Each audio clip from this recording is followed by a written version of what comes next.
Brian Clare, DIT. Tony, when you started out on this journey within the organisation, how much internal resistance did you have to it, and what's the one piece of advice you'd give to somebody who's starting on the journey?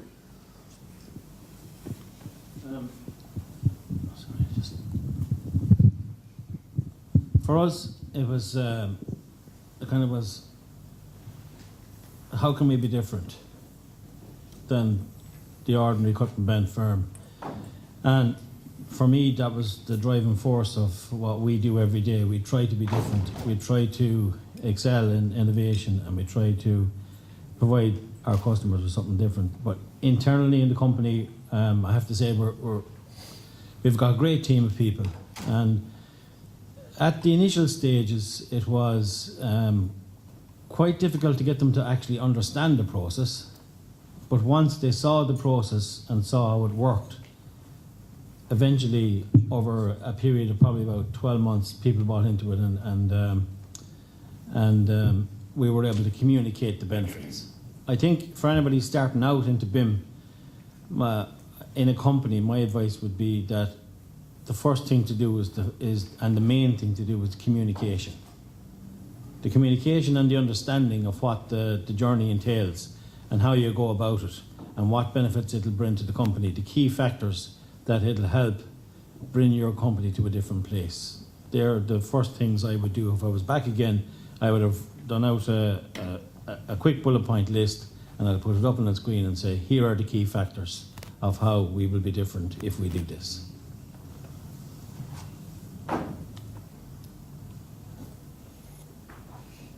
Who's next? There's several people I could pick on who I know are good talkers, so be very careful.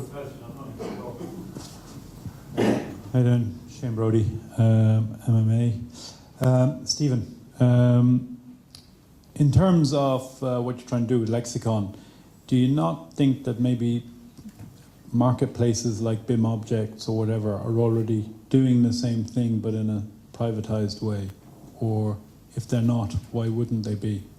And then I have a second follow-up case, I suppose, is will each country almost have to do the same thing if it's specific to things like NRM that are tied to NEC3 and stuff like that? The first thing is, yeah, some organisations are doing it already. One of the issues is consistency. So again, if you're a product supplier and you decide not to use your example, BIM Object, and you decide to use someone else, then again, the information requirements are usually different between those. So what we're trying to do is provide consistency across the piece. So most of the organisations that we've been working with in terms of software providers and content providers are now realising that, again, this approach actually benefits them. It's not replacing everything that they do, it's just enabling them to share stuff more consistently, so it helps their business as well. And in terms of the international rollout, it's all starting from the same point. So you have the harmonised product standards as a starting point in Europe, and you will always have local variations of the information requirements. So yeah, in those other countries, there's a similar process will happen, which I say is at the moment being led by the UK, the French, the Norwegians, and the Italians and the Germans. So they're all starting to use the same approach, but based on the common footing.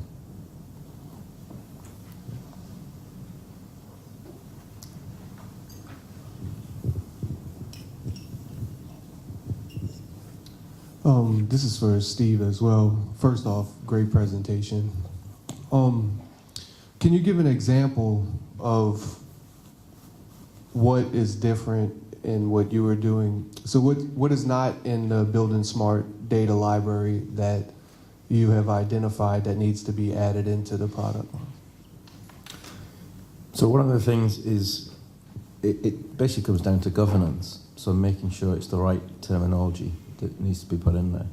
So again, if we're working closely with Building Smart International on this anyway, but the idea of the Building Smart Data Dictionary is fantastic. The application and the development of it has suffered a lot, partly through funding, and actually most of it tends to be done voluntarily in that basis. So, as I said, it's really difficult to get content into the Building Smart Data Dictionary in the first place. So you have to pay to put your terminology in the system. Could you give an example of the terminology that you're speaking of so the audience would understand, like something more specific, that a term? Okay, yeah, it could be anything. So it could be it could be length, for example, as simple as that. So within the Building Smart Data Dictionary, there are a number of terms that talk about length, and it tends to be length for specific purposes. But the issue is, one example I looked at recently was for a bollard. If you look for a bollard and you look for the information requirements for a bollard in the Building Smart Data Dictionary, then show that someone that specifies or makes bollards. There's significant gaps and inconsistencies of language. So it's trying to make sure that, again, the language that's in there in the first place is the right language, whether it's based on product standards, whether it's based on local requirements or something. Okay, and I don't know if you're familiar with the SPY project. It's specifications for products information exchange from the United States Army Corps. What's different about this new approach that would not be included in that previous project where there's templates for objects and IDMs and so forth that prepare these objects as containers for all information exchanges in the future, especially if we're talking about the CEN approach where everyone's going to move in this direction of speaking a common language? A couple of key things, I think. One, again, is to support and uptake across the manufacturing sector. So we've already, in the UK, got over 75% of the trade associations on board to help define and be clear and effectively own the terms that should be included in there. And the other thing, again, is this idea of using plain language. So the language hasn't been imposed on certain parts of the industry. It's agreed by those that are doing that activity or are dealing with that product day in, day out. And then from there, then that terminology is shared with the central part, if you like. Thank you.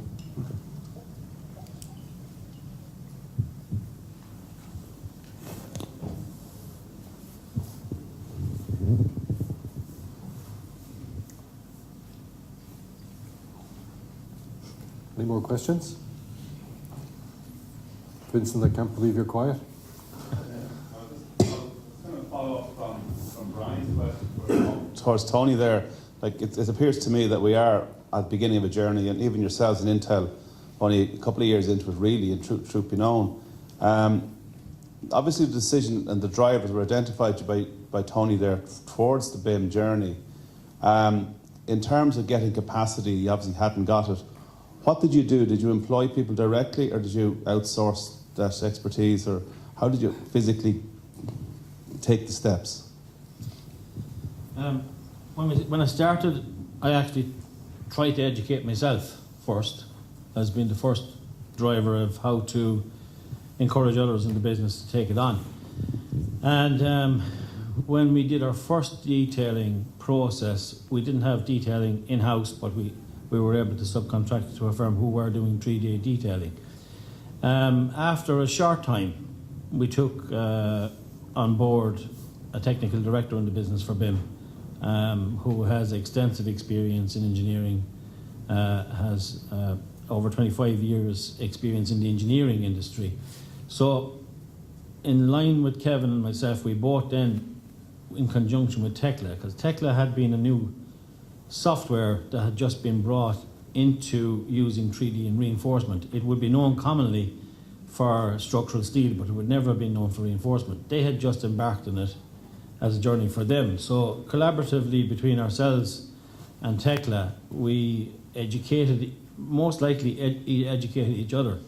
And when we found that we were able to do things with the 3D models and provide information as vast as what was in them, we then took the step of contacting some of our key clients. And Costains would be one of our key clients in London, and a very, very innovative firm who were looking to drive forward in different directions, and combining with an open-minded engineering company in Hyder WSP, Costains, ourselves, and we had educated ourselves in-house then.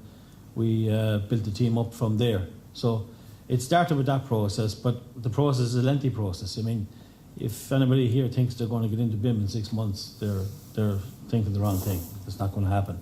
It's education, and it's education and training and practical experience that you actually see the benefits from it. Anybody can look at an IFC model, import it in, and say, well, that's it. I can play around with the model, but you have to see the benefits from it practically, and the benefits are there practically. We've justified those benefits, and every other day now, we're kind of trying to bring forward new ideas to the Tekla software. So working with the Tekla library and working with them, like that has come on in 3 years. You wouldn't believe the amount of progress that Tekla have made with their warehouse. It started off with being a very basic 3D model tool, but now, I mean, we're actually able to implement QR coding on rebar with traceability, full traceability back to the mill cast that the steel was made, and then demonstrate that in a model as it's been offloaded off a truck.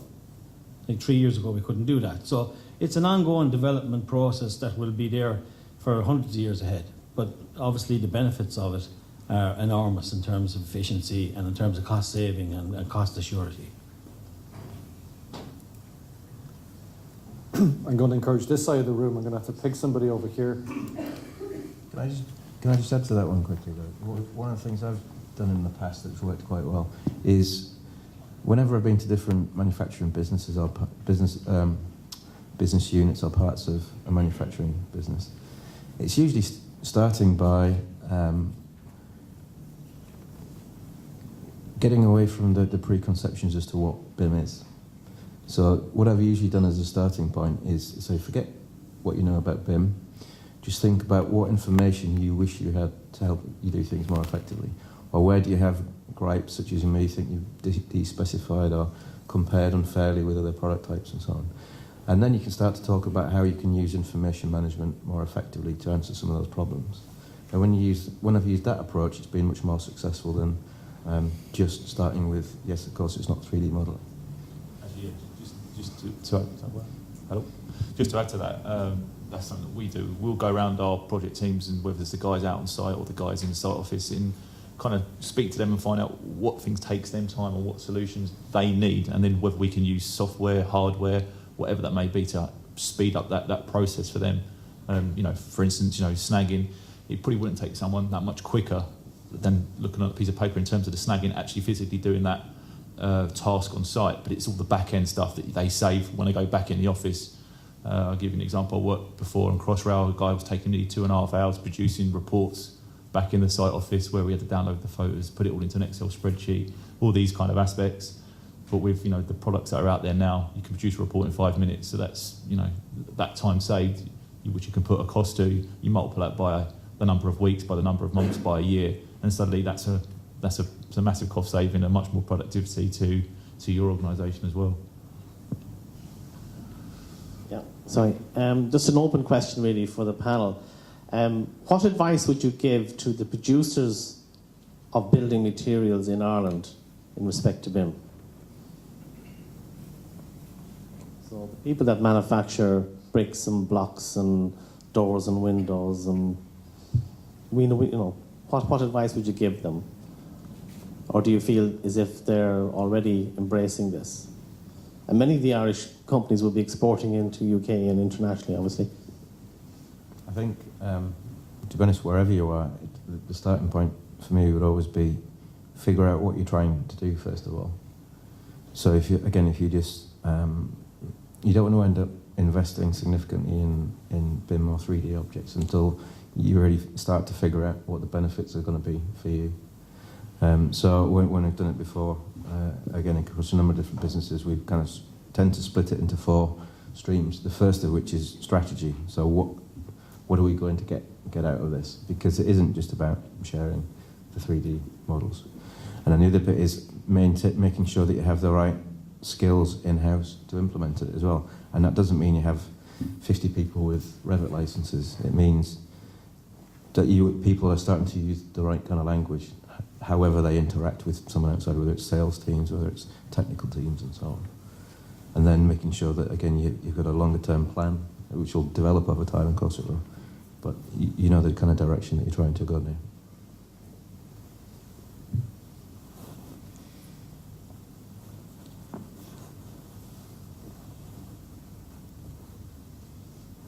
I just add to that, I suppose, as a dealing with suppliers ourselves, we buy a substantial amount of reinforcing every year.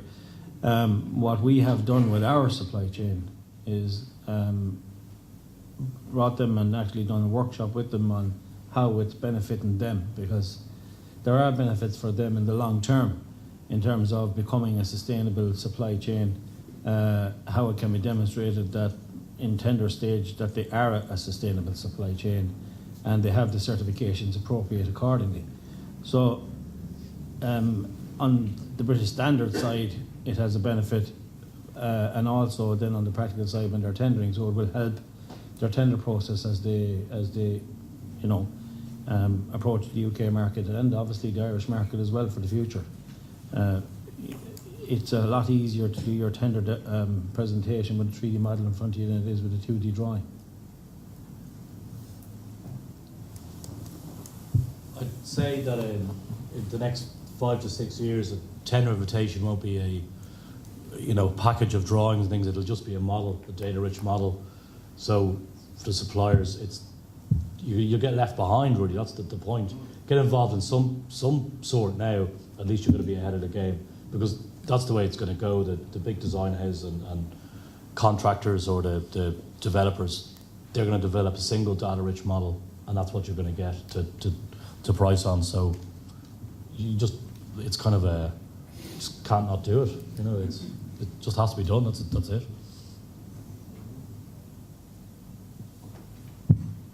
I suppose as well, looking at it from a point of view of a supplier, you're trying to justify your overhead. You're trying to say to yourself, how can I enact this in our business?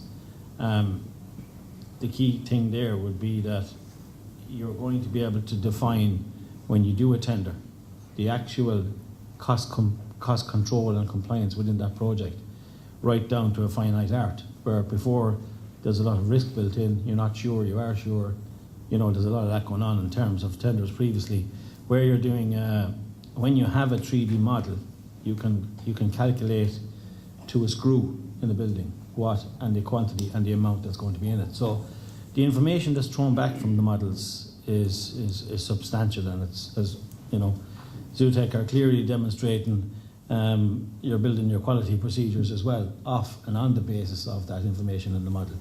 So in early collaboration with your clients, it'll probably justify it long term in terms of the investment. But the key thing, I suppose, in the country here in Ireland, and what I'm finding as well, is that we need more people coming into this industry. There are very few people in the industry that you could say are BIM compliant and they're BIM, have big intelligence and knowledge in BIM. There are very few. So I believe myself that the colleges in Ireland need to look at doing something about that, because it will be the future. It will be the requested minimum compliance requirement on tenders. And clearly, as Steve pointed out in his presentation earlier, 65% of the jobs for the future are not the jobs that are being carried out today. So there needs to be an in-depth look at that, or we will face a problem, and a big problem, in years to come. But it's about having consistency though in the way that we teach our architects and our engineers and surveyors in the future. It's an education journey for them right now as well. Yeah. I believe it's an education journey for everybody, that everybody has to buy into it. It is going to be the future. You can't ignore the future.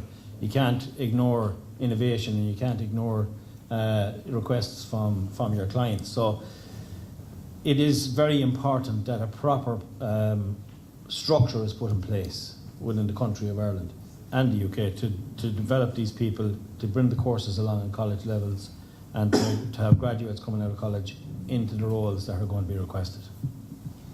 Agree completely. And I think another thing to add is you've got to be honest about where you actually are now, because it is a journey for, as you said, for everyone. And some of the best examples I've seen within manufacturers, small manufacturers, large manufacturers, is where they've said, well, actually, we're not really doing level 2 BIM yet. Everyone seems to think they are. But what we are doing is getting a lot of benefit internally, as you said, by linking our processes, doing some more pre-manufacture ourselves. And one organisation in particular, the Cubicle Centre in the UK, it's really small SME that does bathroom cubicles. They started their BIM journey by their marketing director saying, I don't want to just invest my budget this year in more brochures, because I can see that this thing called BIM is going to have a significant impact. So he risked his own position effectively by investing his marketing budget in doing more in terms of BIM, sharing information. And as a result, their growth has been quite significant, and their benefits internally. So the benefits are different for each organisation, but it's being honest about where you are and then where you want to get to. Just a question there with regards to, I suppose, risk and contract types. That if a model is supplied, is there an implied ownership of the risk for any components that are built within it? Any library objects, any specified components? Because at present, I don't think there's a BIM-oriented contract type in Ireland, where, again, the people sitting at the table are either UK-based or UK-centric in their aims, and there are very much BIM-centric contract types with, shared risk and reward and that kind of thing. Irish contracts tend to be very much something that was based in the 70s, and it hasn't really changed since. Now, there is procurement reform, but I don't think it's catching up to what we need. So you're going to have people saying, I will give you that, but it's literally just for collaboration. I'm not taking any risk that this might be fabricated incorrectly, or I'll have to own something later. There's very much that. We still get that, though, in the UK, even though we may have BIM in the contracts. The amount of different suppliers will say this is for information only. What we need to get as an industry going forward is we need the 3D model to be just an important output as a drawing or a specification, because the drawings are coming from the models anyway a lot of the time. So we need to kind of, and I think that's still a case in point, that it's that change management and that change mindset that we're still trying.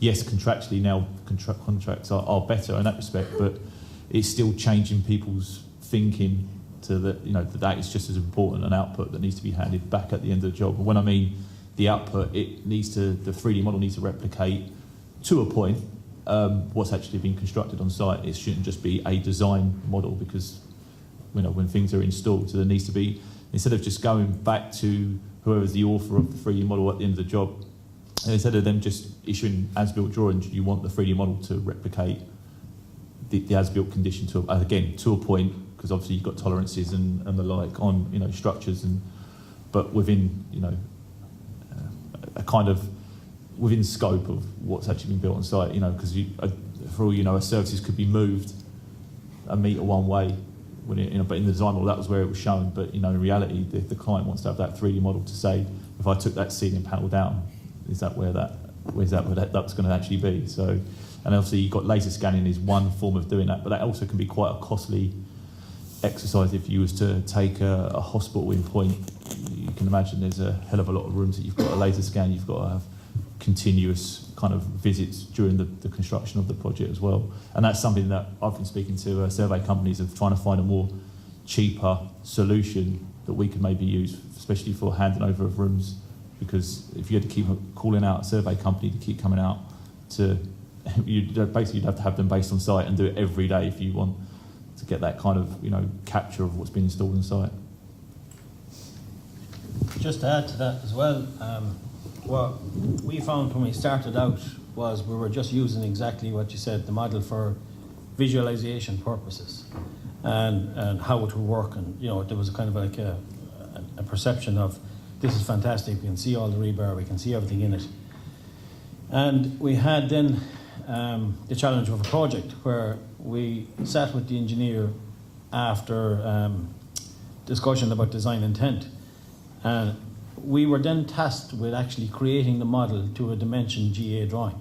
So we had to provide the model for the tender and for the design purpose, and the detail of the rebar in the model was all our onus.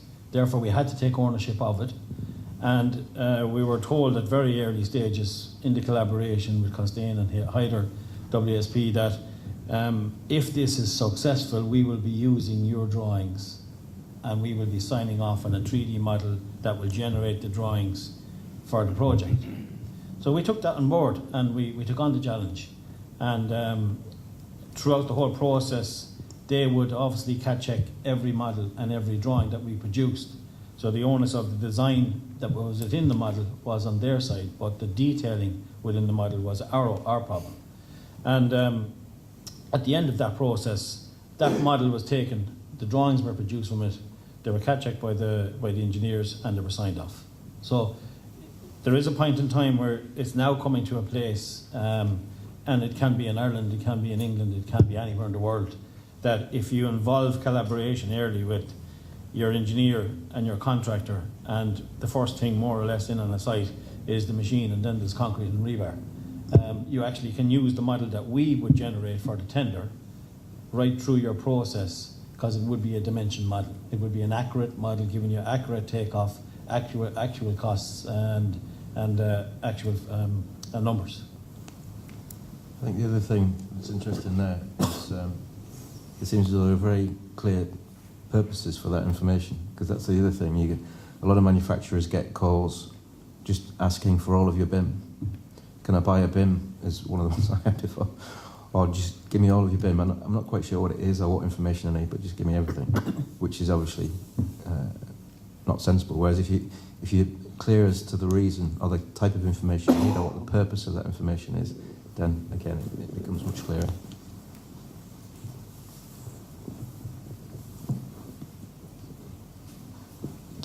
Hi, Conor Cunningham from Mott MacDonald. I have a question for Brendan. Have you started to pre-populate your databases from the design models? You spoke about everything coming from the contractors. Yeah, so with the design model, so in some cases we have, but it's generally the first few parts of the data, such as the asset ID, maybe like a door schedule, for example, if it's a closer, that was populated from the design model, and then we'll move that into the equipment schedule for the subcontractor, and that will be the basis of their equipment schedule. So they're starting with that template. Yeah, things do change during design, so it's not always there, but that's the basis of it. Yeah, absolutely. And how did that information get into your database? So they gave us an IFC file, which we converted into our viewer, but also it pulls out all the IFC data in an Excel file, and then I mapped the different headings I needed from the Excel file into the database. So there's however many IFC headings, and I needed 10 of them. So when I pushed the Excel file into the database, it asked me which ones I want to populate to where.